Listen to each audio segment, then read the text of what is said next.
Ko te mihi tuatahi ki te atua, ko te mihi tuarua ki te whare e tūnei.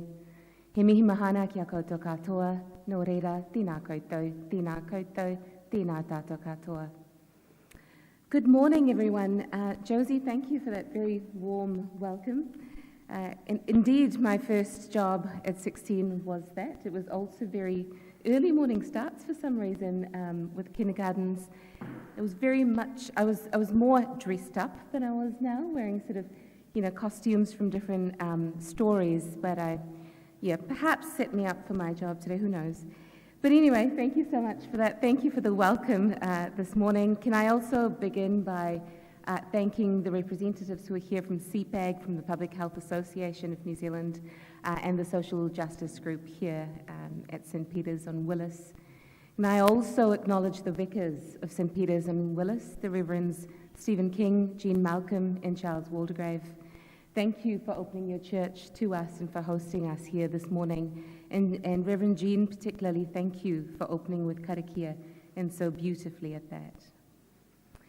Can I acknowledge my parliamentary colleagues? I see here Ibrahim Omar and Deputy Speaker of the House of Representatives, Greg O'Connor. And can I acknowledge everyone else who's joined us here this morning, both virtually and in person. As Josie said, there are aspects of the budget that will make a huge difference to many lives.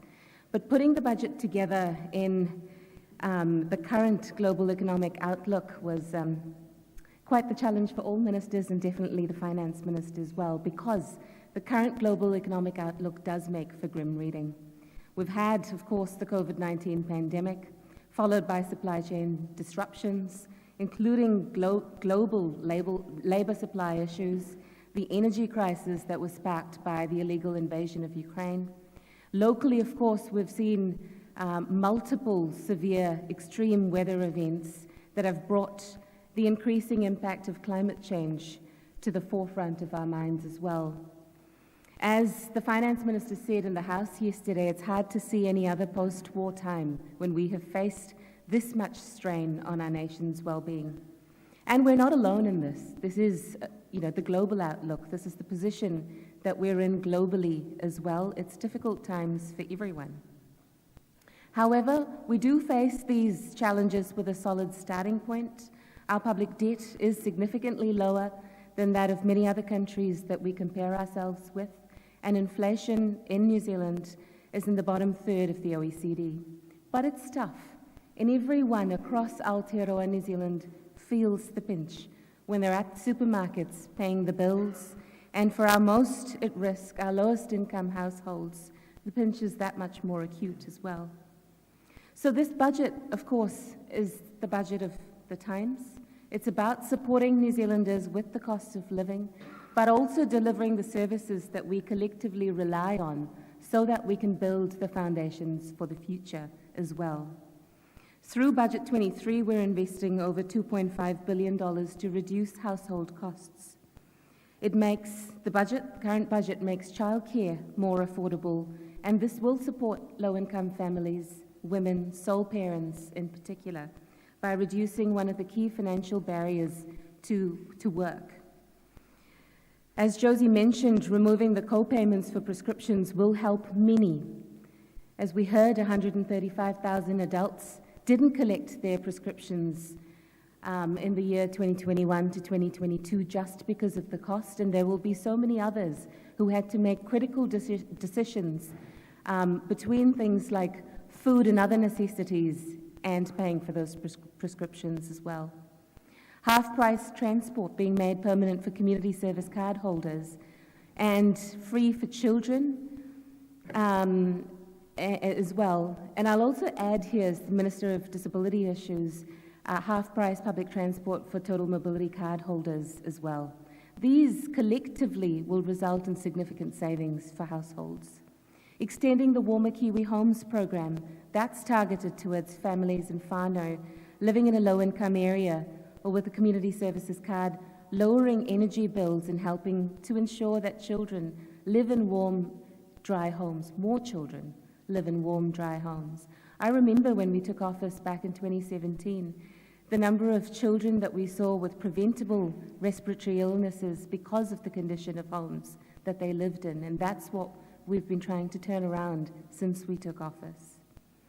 And also, as the Minister of Disability Issues, I'm proud that we've continued through Budget 23 a record investment in the well-being of disabled people, $863 million to ensure that the 120,000 people who access disability support services can continue to do so, that we can continue through Whaikaha, the first ever globally, I understand, Ministry of Disabled People, that we can start to transform the sector from a health model to a social model, one where people have more choice, disabled people have more choice over the services that they decide to take up. And of course, we're ending the discriminatory minimum wage exemption as well through this budget.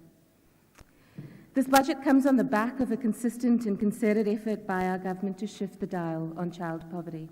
And indicators do show that these efforts are moving us in the right direction. As a government, we've supported average hourly wages to rise by 7.6%. We've had unemployment at record lows. We've supported programs like Ngā Tini Whetū, which is focused on improving the safety and well-being of tamariki. Whāmak supports or subsidises more medicines than ever, provides 75 new medicines and widened the access to 137 different treatments. 2.8 million New Zealanders now have access to primary mental health care. Families have a reduced cost of seeing a doctor through the extension of low-cost doctors' visits to children under the age of 14. And we have more than 4,000 more nurses and 20% more doctors than when we took office.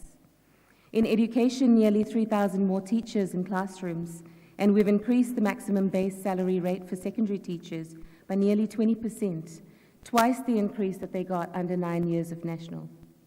10,000 more children receiving specialist learning support than when we took office in 2017. 1,300 more classrooms, 63 million free healthy school lunches that have been served to children, and that program, Ka Ora Ka Ako, has been extended through Budget 23 as well. We've reversed National's cuts to the childcare assistance as well.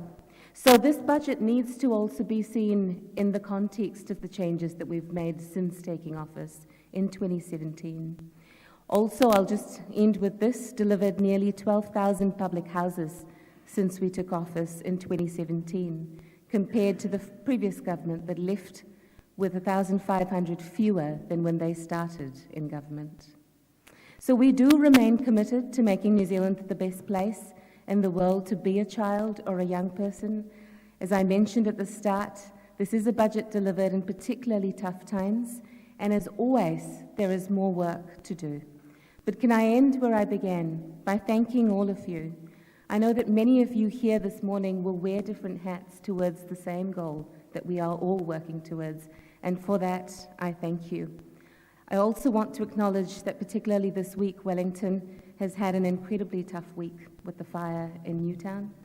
No doubt many and those in the church here would have supported those who have survived that fire, and for that too, I thank you. Nō reira, tēnā koutou, tēnā koutou, tēnā tātou katoa.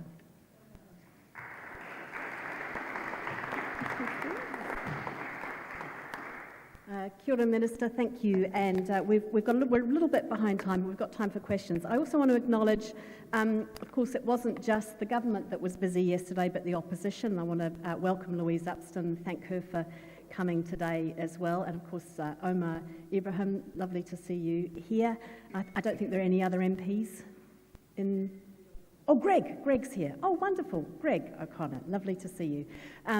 So yeah, busy day for all of you guys. So we've got a couple of minutes. I think if we take maybe a couple of questions, we've got time for more questions later, but please keep your questions short. We do want to end this on time as a session, but yes, question here. And please say your name and your organisation.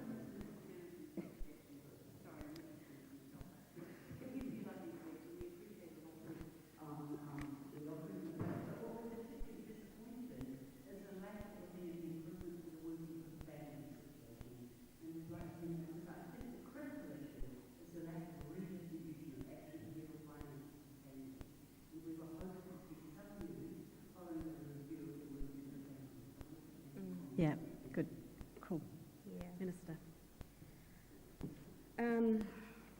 what I will say is that as the first step of the review of Working for Families, we have implemented changes, and I'm just looking at the figures here, that have meant that 346,000 families will be better off by an average of $20 a week, and an estimated 6,000 children lifted out of poverty as a result of that. And I mean, that was one of the families package was one of the first things that we did in office, and that included the Best Start payment, increases to the accommodation supplement, and a whole host of other things, including, I'll add, the winter energy payment that many have spoken to me about personally, even in terms of the change that it's making for them. The 1 April changes that came into play this year were actually out of this budget as well, so I failed to acknowledge that when I spoke. But there will always, as I mentioned, there will always be more work to do, in that space as well, and we'll look, of course, in future budgets to be able to make further changes as well. Fair question, though, looking for systemic change as well as the policies that were introduced. One more question, that we've got more time for questions as we go through the morning as well, but one more question. Hi, Julie Patton, Multicultural New Zealand. The budget does well in looking after the welfare of people. However, the people who are in the high echelon, particularly the prescriptions and some of the other ones, are getting it straight as well. And some of the comments I've heard are, how come the people who are more well off are able to pick up the things like prescriptions and other things which are not mean tested? Therefore, the distribution doesn't seem to be fair enough. They aren't helping the ones who are at the lower end, as well as the government helping them.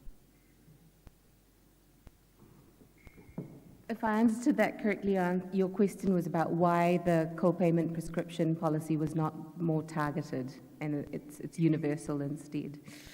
I've got to admit I don't know the answer to that specifically. I'll have to check in with MOF around that, but what I will say is many of the other changes or the initiatives that have been introduced or announced through Budget 23 are targeted.